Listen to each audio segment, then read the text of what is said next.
इनकी आवाज जब गूंजती है तो दुनिया झूमती है। इनकी आवाज में शहद सी मिठास है और हिमालय सी पवित्रता भी इनकी आवाज में झलकती है। 5 नेशनल अवार्ड्स, दर्जनों फिल्म फेयर अवार्ड्स, अनगिनत चार्टबस्टर गाने, ये पहचान इस शख्सियत की सबको समेटे हुए।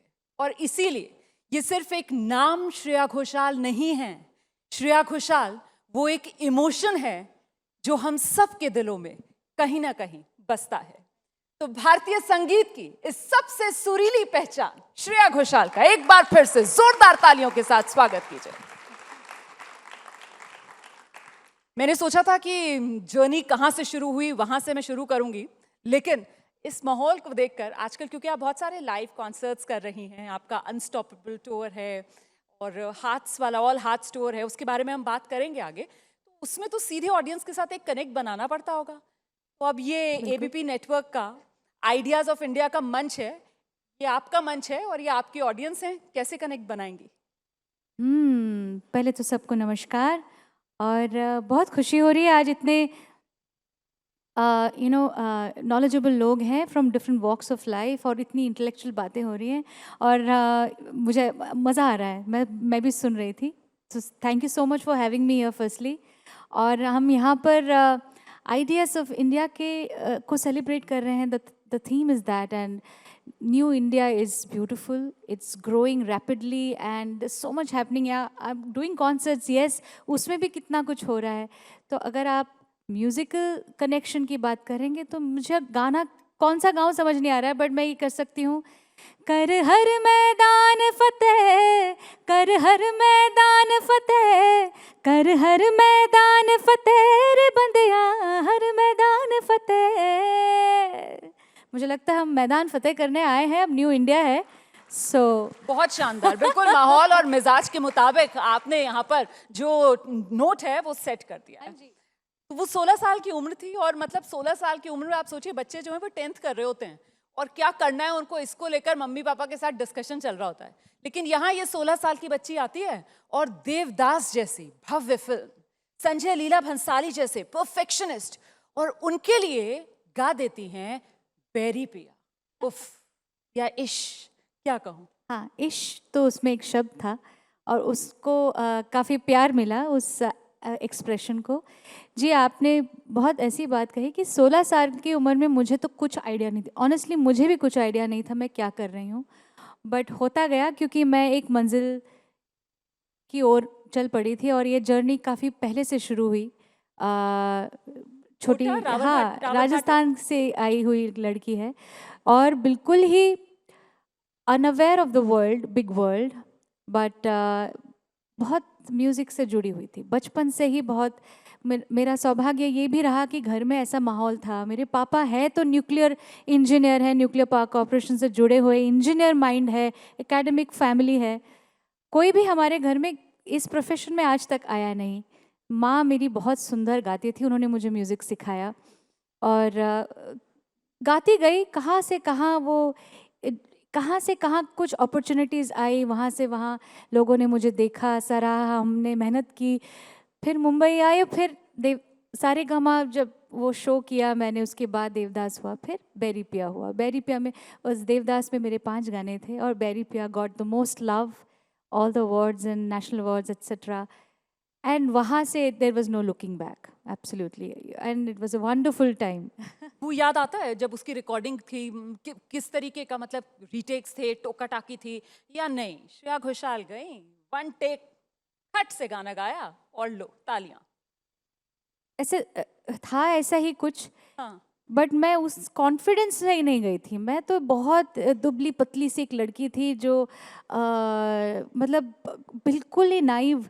बट संजय जी ने मुझे तब कहा कि आप जाइए, आप वेस्टर्न आउटडोर स्टूडियो हुआ करता था जहाँ पे बड़े बड़े गाने हुए हैं। मैं तो उसी में थ्रिल्ड थी कि वहाँ यहाँ पे लता जी गाने रिकॉर्ड करती हैं और दमन सूद जी रिकॉर्ड करते हैं, उनके वही इंजीनियर बैठे हैं, इस्माइल जी, बड़े बड़े म्यूजिशियन सब बैठे हैं। मैं वहाँ जाके अपना ना बुक्स लेके चली जाती थी, मेरे बोर्ड एग्जाम्स थे उस वक्त और just I was learning, taking in all the information. But एकदम ऑन द स्पॉट मुझे संजय जी ने कहा आप माइक पे जाइए, थोड़ा रिहर्सल कर लीजिए, you will get the hang of it, थोड़ा आप खुल जाएंगी, थोड़ा रेडी हो जाइए। तो वार्म अप करने गई हूँ, और क्या कांच तो ऐसे होता है ना कि आवाज़ नहीं आती उस पार से, इट्स साउंड प्रूफ, एंड बड़ी खुशियाँ मना रहे हैं सब, बहुत वाह ये एक्शंस हो रहे हैं ना, क्या हो रहा है भाई, ठीक है। मैं तो आंख बंद करके गाना गा के आ गई, तो मुझे पता चला वो फर्स्ट टेक जो था वही फाइनल था। सबने मुझे बहुत ब्लेसिंग दी, और थैंक यू, वहाँ से जो मुझे आशीर्वाद मिला वो आज तक मेरे साथ है। थोड़ा थैंक सा यू। बैरी पिया इश्क के साथ। बैरी पिया बड़ा बेदर्दी, इश्क हो, बैरी पिया बड़ा रे बेदर्दी, दिल का दर्द न जाने, सौदाई हर जाई, जुल्मी राम दुहाई, कैसे कहूँ, कैसे कहूँ, हाय राम, दिल का दर्द न जाने, न जाने, न जाने, न जाने, जाने जाने, हाय इश्क। बहुत खूबसूरत, बहुत खूबसूरत। उस ये गाना और फिर 16 साल की उम्र में वो नेशनल अवार्ड मिल जाना, मतलब म्यूजिक इंडस्ट्री के अंदर सफर आसान हो गया, या श्रेया वहां से फिर नई किस्म की स्ट्रगल्स थी जो शुरू हुई इतना सक्सेस मिलने के बाद करियर में इतनी इनिशियली? क्या कभी श्रेया घोषाल को रिजेक्शंस भी झेलनी पड़ी? हाँ बिल्कुल, और ऐसा नहीं कि देवदास बहुत बड़ी फिल्म थी, it was a great launch pad for anyone.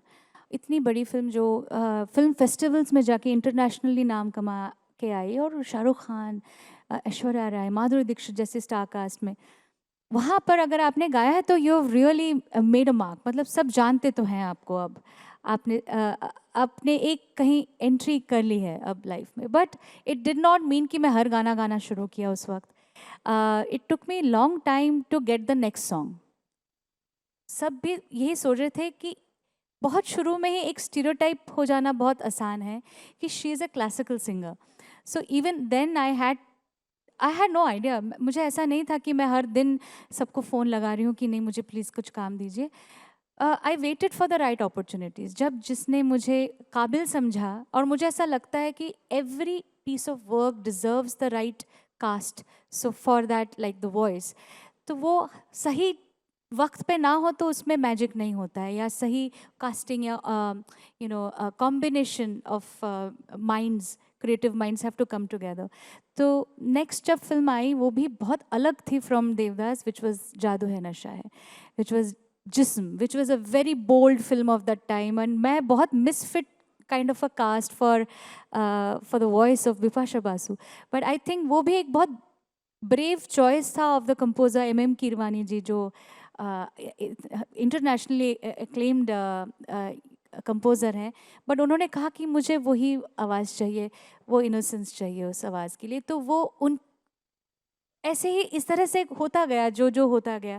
बहुत चैलेंजिंग था, मतलब इतनी कम उम्र में और इस तरीके का सेंशुअस गाना, उसको गाना बहुत चैलेंजिंग रहा था। आई डोंट थिंक मैंने उसमें कोई सेंशुअस होने की कोशिश की, क्योंकि होता नहीं मुझसे। सब बिपाशा ने किया। I think it was meant to be like that. It meant to have that the rawness and the softness of the young age. और वो भी तब मैं 18 की थी, तो मुझे पता था मैंने गा दिया। I couldn't deliver. मुझे जब वो मुझे कह रहे थे कि ये फिल्म है, ये सिचुएशन है, ऐसा है, मैं सोच रही हूँ what do I do. So every time I have inspirations in my mind. तो मैंने इनर आशा भोसले जी को, इनर आशा जी को अपने अंदर उतारने की कोशिश की कि अगर वो होती तो कैसे गाती। बट फिर भी ना, मैंने अपने हिसाब से ही गाया। लेकिन यस, धीरे यूँ ऐसे मेरे कंपोजर्स हैं जिन्होंने मुझ में विश्वास रखा, composers, directors, lot of directors who thought that this voice brings some soul to the film story, so it's is essential. इस तरह से बहुत पार्टनरशिप्स होती गई, ऐसे कोलैबोरेशन होते गए। करियर तो बहुत तेजी से आपका आगे बढ़ा, मतलब 2003 में एक नेशनल अवार्ड, फिर 2006 धीरे जलना, फिर 2008 ये इश्क है, और फिर 2010 में आपको शायद बंगाली और मराठी दोनों के लिए, Wow, और great memory. 2023 में फिर तमिल के लिए। तो ये वो 5 नेशनल अवार्ड का सिलसिला। Wow. लेकिन मेरा सवाल Thank ये है you. आपसे, मुझे बताइए आप कि 2006 में जब वो धीरे जलना के लिए आपको मिला, और फिर जब वो ये इश्क आए, तो एक्सपेक्ट किया था, मतलब ये इश्क आए या धीरे जलना, और दोनों का जो जॉनर है वो बिल्कुल फर्क है। जरा सा गुनगुनाइए आप, ताकि दर्शक मेरे समझ पाए। मुझे तो रटा हुआ है पूरा का पूरा Wow. आपका सारे गाने जो हैं और फिल्मी सफर जो है, लेकिन दर्शकों को भी जरा सा याद करा दीजिए एक बार। मुझे पहले आपको थैंक यू बोलना है, आपकी मेमोरी कमाल है और हर Thank वो you. ईयर याद है, कौन सा गाना, कौन सी फिल्म, अमेजिंग। धीरे जलना was very unexpected because film का नाम है पहेली। पहेली। धीरे जलना is half of the song, practically 2 minute तक सोनू निगम जी का गाया हुआ है। उसके बाद में 2.5 मिनट में मेरी एंट्री होती है उस गाने में। मैं बहुत आराम से उस गाने में घुसी हूँ। तो मैंने जब इस गाने के लिए मुझे उन्होंने किसी नेशनल अवार्ड जूरी ने चुना, आई वाज लाइक कि जिसने सुना उसने पूरे गाने को सुना, और कहीं जाकर उनको लगा कि इस आवाज़ ने जस्टिस किया है इस गाने में। तो मैं बहुत थ्रिल्ड थी। That was truly a big surprise and it was a beautiful song. धीरे जलना, धीरे जलना, धीरे जलना, जिंदगी के लौ पे जलना, कांच का सपना जल ही न जाए, सोच समझ के आँच रखना, धीरे जलना, धीरे जलना, धीरे जलना। और उसके बाद जैसे ये इश्क है was also very surprising, and वो गाना मेरे लिए भी ऑल्सो थोड़ा सा एक पाथ ब्रेकिंग इसलिए था, I experimented with my voice. Till then मेरा एक वॉइस का प्रोजेक्शन अलग था, style of singing was different. ये इश्क है let me have the fun side of experimenting my vocal texture. तो उसको भी काबिल तारीफ़ सोचा है किसी ने, तो मुझे बहुत अच्छा लगा कि हम जब मेहनत करते हैं हम थोड़ा ना सोचते हैं कि इसके लिए अवार्ड मिलेगा। We just put our heart and soul and do justice to the song, to the composition, to the film. और जिस माहौल में हम बैठते हैं, great minds come together to make songs and films. It's the joy of doing that. उसके बाद जब ऑडियंस का प्यार पहला नंबर, जब वो मिल जाए किसी गाने को और आपकी मेहनत को रंग मिल जाए, and then any award, but national award is definitely very very sacred, so I feel very honored. Bengali का आपका फेवरेट सॉन्ग कौन सा है जिसके लिए आपको नेशनल अवार्ड मिला? वो साल बांग्ला में मैंने अंतहीन एक फिल्म आई थी, और वो भी बहुत एल्बम ही बहुत अलग थी। उस गाने के लिए मिला, और उस साल इट वाज फॉर अंतहीन का एक बांग्ला गाना, और जोगवा मराठी में, जिसने भी बहुत नाम कमा, बहुत ही अच्छी फिल्म दोनों ही, और बहुत बेहतरीन म्यूज़िक। सो जोगवा का एक गाना था जीवा दंगला, और अंतहीन में फेरारी मोन एंड जाओ पाखी। बट उसमें जाओ पाखी इज़ माई फेवरेट। जरा सा गुनगुना तो मैं दीजिए वो गा प्लीज। और मैं सकती बस ये भी बता दूं दर्शकों को कि 20 लैंग्वेजेस में श्रेया घोषाल जो हैं वो गाने गा चुकी हैं, गा रही हैं, और हम सबको एंटरटेन कर रही हैं। तो दोनों, बंगाली भी और मराठी भी, हमारे व्यूअर्स सुनना चाहेंगे दोनों, प्लीज। कोशिश करती हूँ, मुझे याद है कि नहीं।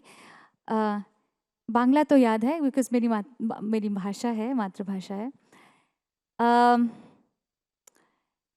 যাও পাখি বলো হাওয়া ছলো ছলো আবছায়া জানলার কাছ, আমি কি আমাকে হারিয়েছি বাকে রূপ কথা নাচ কানাচ, আঙুলের কোলে জলে জোনাকে, জলে হারিয়েছি কান শোনাকে, জানলায় গল্পের কথা মেঘ, যাও মেঘ চোখে রেখো এ আবেগ, যাও পাখি বলো হাওয়া ছলো ছলো আবছায়া জানলার কাছ। बहुत सुंदर, इतनी मिठास आवाज में, बिल्कुल शहद सा घुल जाता है गानों में। मराठी का थोड़ा सा गुनगुनाएंगी? वो गाना मुझे सारे शब्द शायद में इधर उधर हो जाए, बट मैं कोशिश करती हूँ।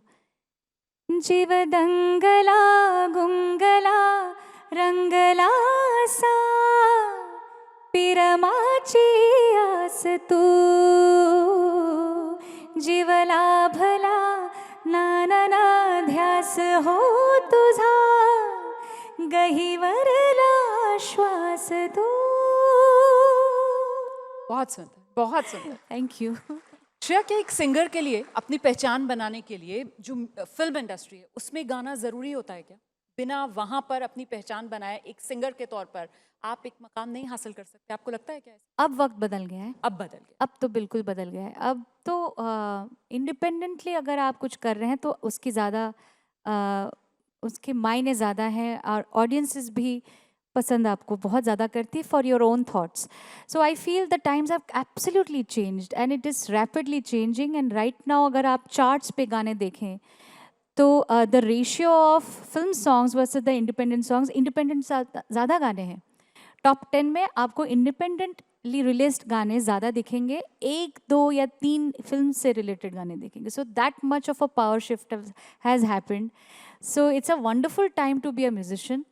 हम जब आए थे तब फिल्म वॉज एवरीथिंग. फिल्म में गाना ही सपना होता था, आज भी शायद है, लेकिन जनरेशन जी जो बोलते हैं, जेन जी जिसको बोलते हैं हम, बहुत इंडिपेंडेंट माइंडेड और वोकल जनरेशन है.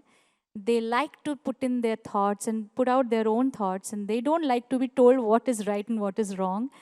तो मुझे लगता है इस ज़माने के जो आर्टिस्ट हैं वो अपनी कहानी बोल रहे हैं, अपना गाना लिख रहे हैं, अपने गाने बना रहे हैं, गा रहे हैं. और मैंने ऐसे बहुत कोलैबोरेशंस किए हैं. मुझे बहुत अच्छा लगता है ऐसे ओपन माइंडेड लोगों के साथ. धड़कने आपका वो एक इंडिपेंडेंट वाला जो धड़कने आज़ाद है, जब इंडिपेंडेंट म्यूजिक का दौर शुरू नहीं होता तब गाया था मैंने. और अभी लेटेस्ट कोई जिस पर आप काम कर रही हैं?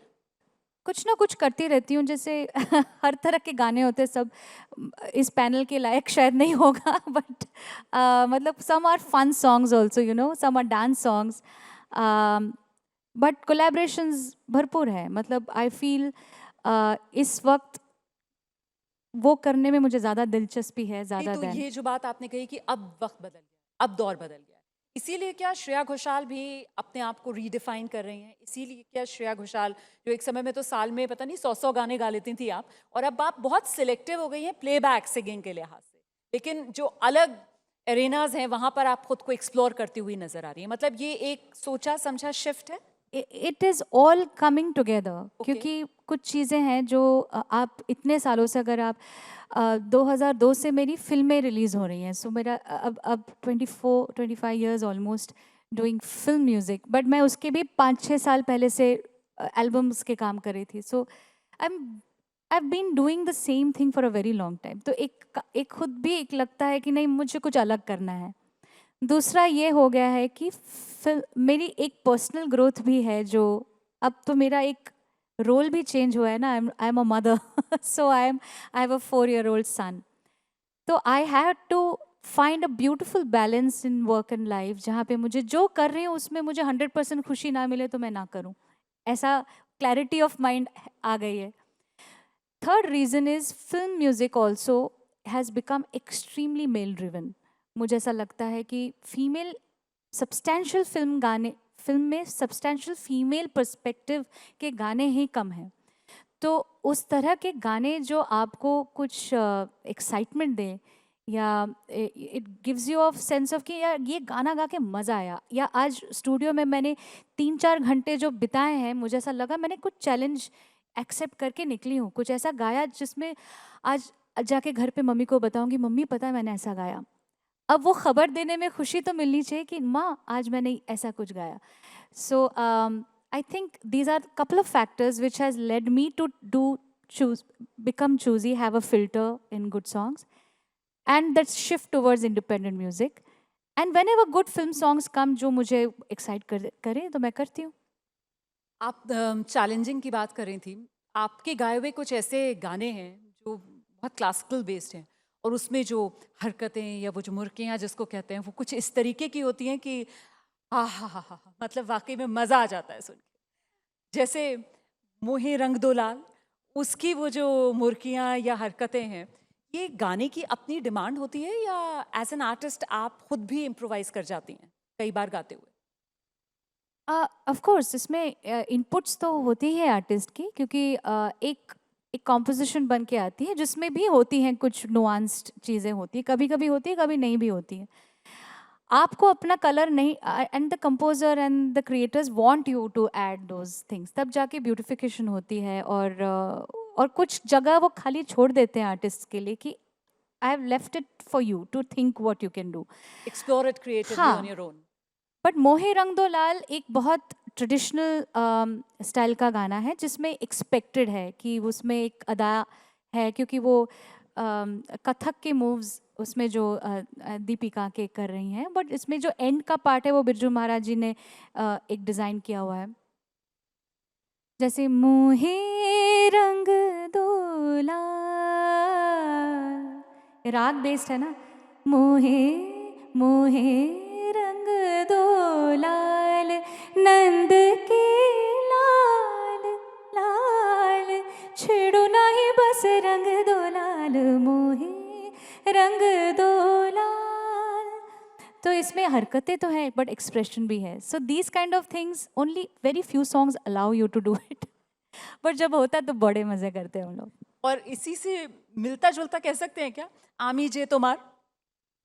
आमी जाए तो तुम्हारा तो भूत का गाना है। हाँ, तो वो उसमें इतना क्लासिकल वाला और उसमें भूत वाला जो आपने ट्विस्ट दिया आई है, हैव एन PhD ऑन भूत्स। हाँ जी। तो जरा सा वो बताइए उसमें आपने कैसे किया खेला गाने में? हमें नहीं पता था हमारी भूत विद्या बालन होंगी उस वक्त, और मौज खूबसूरत सी भूत। इतनी खूबसूरत, और क्या एक्ट किया है। सो कुछ चीज़ें जब बन जाती है ना, देन यू सी कि भाई ये तो मैजिक हो गया, and you don't realise that when you were creating that. और जब हुआ एक एक अनअबैंडन सिंगिंग है इसमें, वो क्यों हुआ मैंने सोच के किया था, अब इतने साल हो गए कि मुझे पता नहीं, बट वो मैच बहुत कर गया क्योंकि she has lost a mind in that. उस वक्त उसके बाल ऐसे हैं और काजल बिखरा हुआ है, शी सो जब मेरे ढोल ना सुन, मेरे प्यार की धुन, मेरे ढोल ना सुन, मेरे चाहते तो फिजा में बहेंगी, जिंदा रहेंगी होके फना। तरररदुम तरररदुम तरररदुम तरररदुम, ताना देरे देरे ना, आमी जे तुम्हार। एक अलग ही तड़प सी निकल कर हाँ, आती है इस इसमें जो गाने में। तड़प है हाँ। वो हमने सोच के नहीं किया था, वो हो गया था उस दिन। और जब वो देखा कि cinematically it made lot of sense, कि भाई मुझे लगा कि मैंने बहुत रॉ गाया है इसको, तो मुझे थोड़ा सा लगता था कि शायद मुझे एक चांस और मिल जाएगा तो गा दूंगी। फिर मेरे ढोलना के इतने वर्जन्स हो चुके हैं आज कि मैंने वो अपने सच में सपने पूरे किए, हज़ारों मतलब इतने वर्जन्स खुद गाए हैं, but still I feel the first one has the best magic. वो तो वाकई में गजब, वो जो तड़प निकल कर आती है। या वो और कोई happened। कोई मीठा सा वर्जन इसी का जो आपने बाद में गाया हो? नहीं, एक जो अभी फिर कार्तिक आर्यन वाली जो भूल भुलैया हाँ। 3 थी, उसमें एक एडिशनल लाइन भी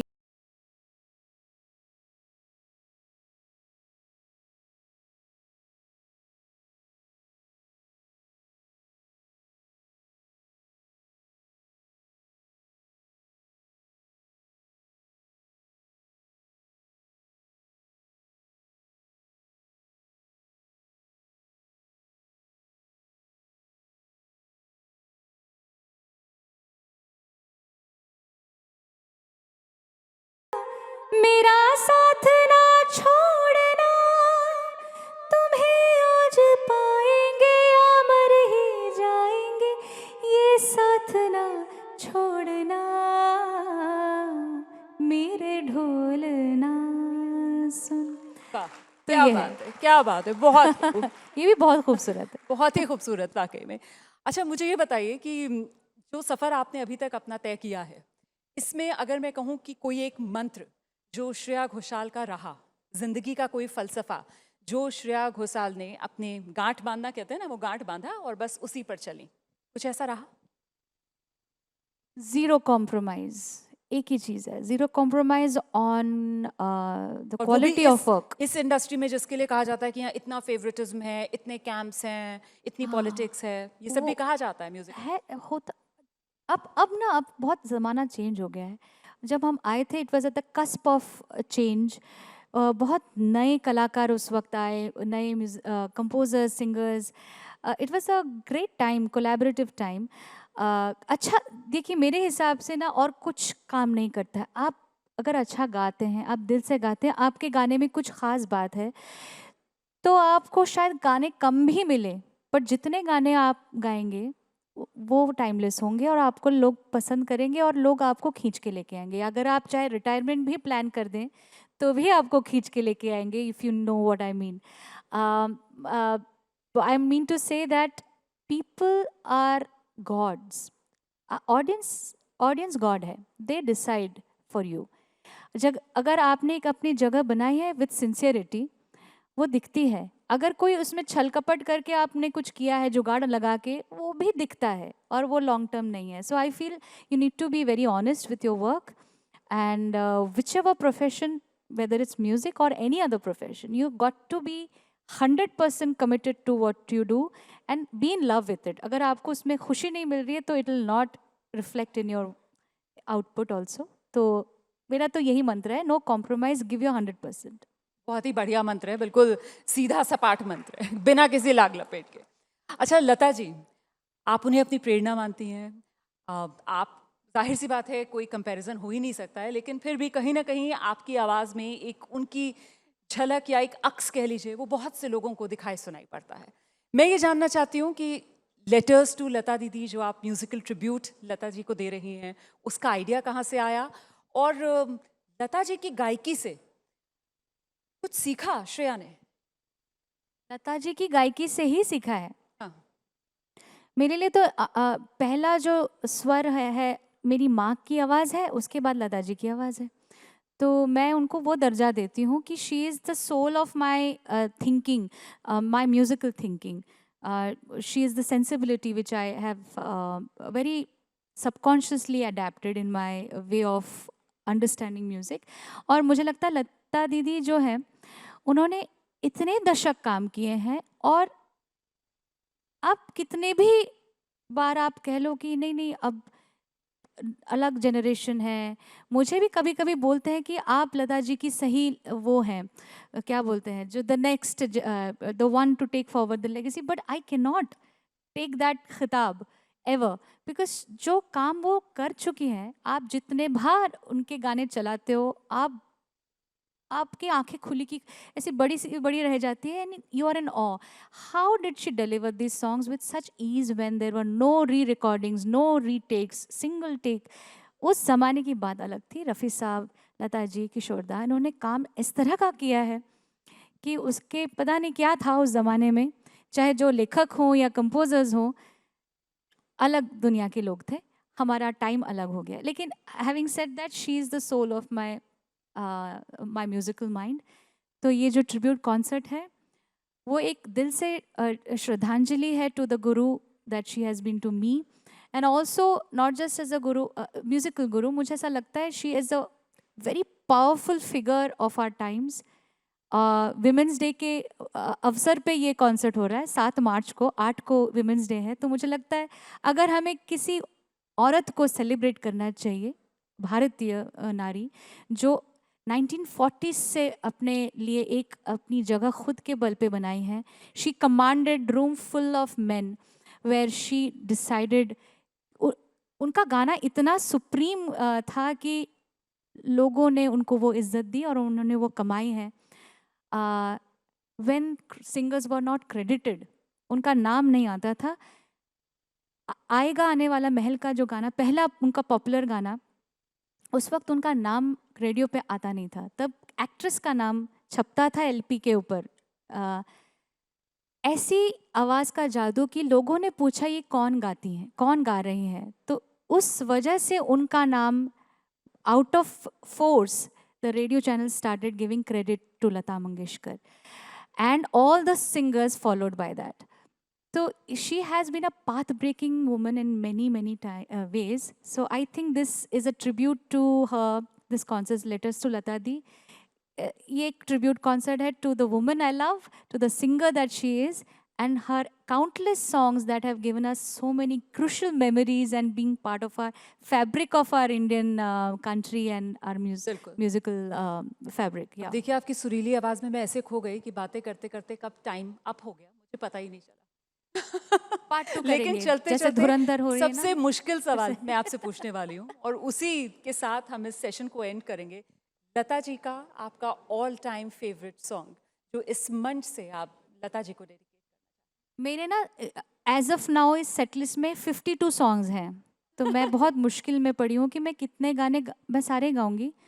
तो I leave it to the audience कि आपको क्या सुनना है। कोई बताना चाहेगा लता जी का कोई गीत जो आप सुनना चाहते हैं?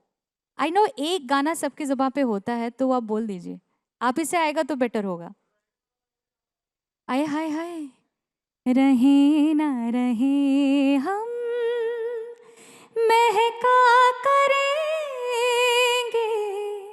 बन के कली बन के सबा बागे वफा में, रहे ना रहे हम महका करेंगे, बन के कली बन के सबा बागे वफा में, रहे न रहे हम।